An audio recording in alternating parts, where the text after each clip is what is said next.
many of you have ever felt frustrated by other people limiting you, belittling you, underestimating you, or even silencing you? Well, you wouldn't be alone. This is how so many women felt in the late 1800s, but finally decided to do something about it. One of these courageous women was Elizabeth Cady Stanton, and she would one day become a leader in the women's rights and suffrage movement. In preparation for this speech, I have conducted countless hours of research, from autobiographies to congressional documents such as the 19th Amendment. This topic should be important to you, considering that more than half of this class are women. And without advocates such as Stanton, most of us would not have been able to enroll in this class, or any other for that matter. Today, I will inform you how Elizabeth Cady Stanton dedicated her life to the women's rights and suffrage movement. I will share with you her early life, her involvement in the women's rights and suffrage movement, and some of her triumphs and accomplishments for all women. First, I will discuss her early life. Elizabeth Stanton was an abolitionist, a human rights activist, and a leader in the women's rights and suffrage movement. She graduated from both the Johnston Academy and the Troy Female Seminary.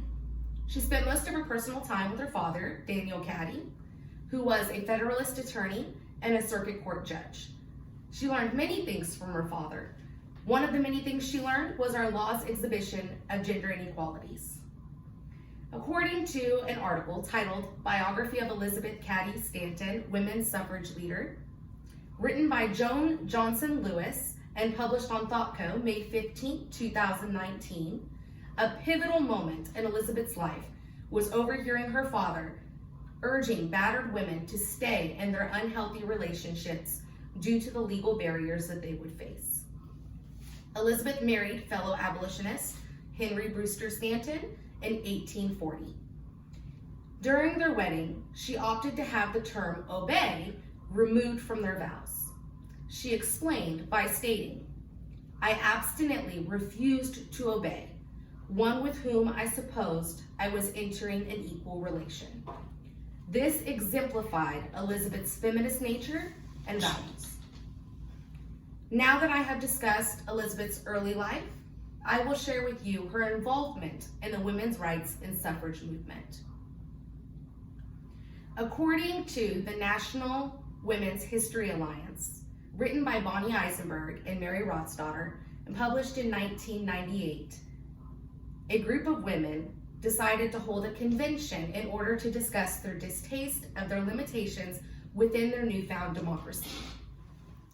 This is a photo of that convention that was held in Seneca Falls. It was led by Elizabeth Stanton. This is where she recited their expectations mirroring the Declaration of Independence. This began what was referred to as the Declaration of Sentiment, and what is now known to be a stepping stone to a revolution. Soon after, Elizabeth found a friendship and alliance with fellow activist Susan B. Anthony. Together, they collaborated and campaigned. They made their voices heard through uninvited speeches in Washington, protests, petitions, and printed publications. These are some photos of just the few protests that they held.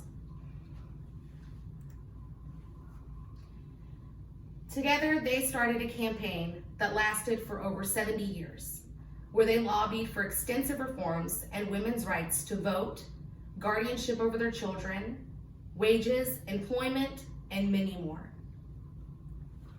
Now that I have discussed Elizabeth's involvement with the women's rights and suffrage movement, I will share with you some of her triumphs and accomplishments for all women. Elizabeth co-founded both the National Women's Suffrage Association, later known as the National American Women's Suffrage Association, and she sat as president for both.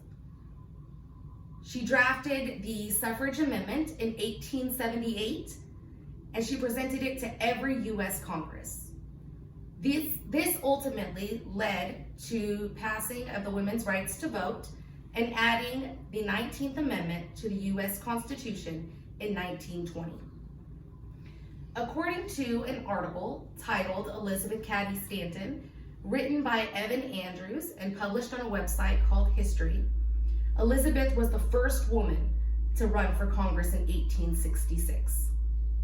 Even in death, Elizabeth was steadfast in her convictions for equality by requesting her brain be donated to science in an effort to debunk the myth that because the male brain is larger, this was an indication of higher intelligence.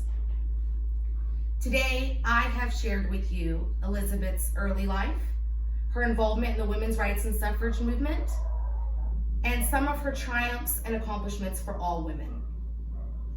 I have informed you how Elizabeth Cady Stanton dedicated her life to the women's rights and suffrage movement. Unfortunately, Elizabeth died before the 19th Amendment was added to the U.S. Constitution. Although she was not here to see her life's work paying off, her legacy will live on forever. Because of advocates like Elizabeth, every American woman can look back on how far we have come and will never again be limited on how far we can go.